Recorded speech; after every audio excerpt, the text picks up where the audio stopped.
Parallel number 3 is phraseology and buzzwords.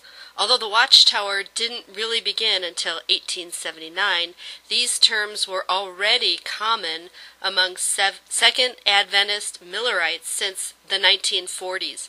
Notice that most of them are examples of very loaded or high inference language. Here's a list of some of them that I found. New light, opposers, meet in due season, present truth, Babylon the Great, this generation, faithful class, the truth, and even pioneer work. In Welcome's book, I got a little new light on the term new light.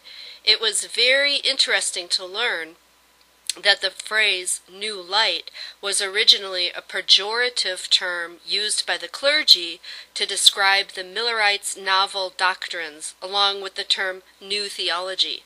Teachings that were unknown to the Christian church for 1800 years were understandably looked upon with suspicion, and novelty was considered to be a red flag. As time went on, though, the Millerites co-opted the term and tried to turn it into a positive by combining it with Proverbs 4:12. But the path of the just is as the shining light that shines more and more until the perfect day. Of course, once the new light concept was embraced, the door was opened for an endless stream of self-proclaimed end times revelators, date setters, and prophetic speculators. According to Ellen White, we must not for a moment think that there is no more light, no more truth to be given us.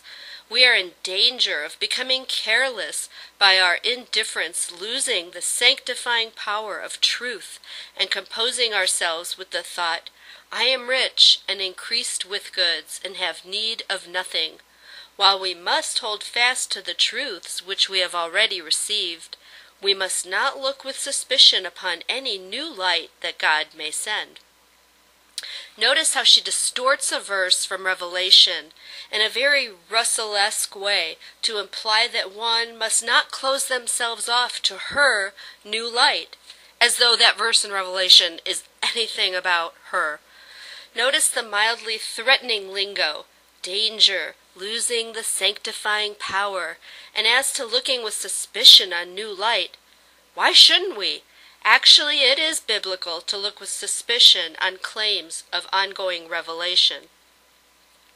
Parallel number 4, disdain for all pastors.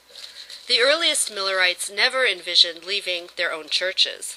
They were very optimistic in their belief that their message of the imminent Second Advent would be accepted. As time went on, though, it became apparent that most pastors would not only not accept it, but they were passionately opposed to it. The clergy termed them Millerites, madmen, fanatics, and speculators. Of course, this offended the Adventists, who then shot back with ad hominem and heated rhetoric of their own. Ministers as a group were berated with increasing severity.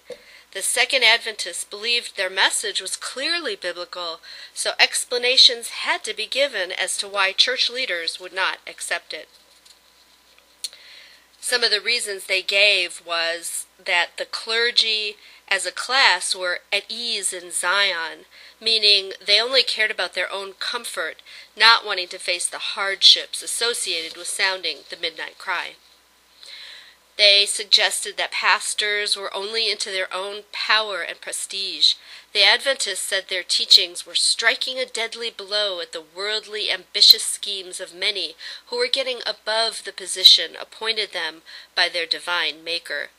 Denominational leaders were even compared to Jewish leaders who killed Christ because they would not accept the new light and chronologies of the Adventists.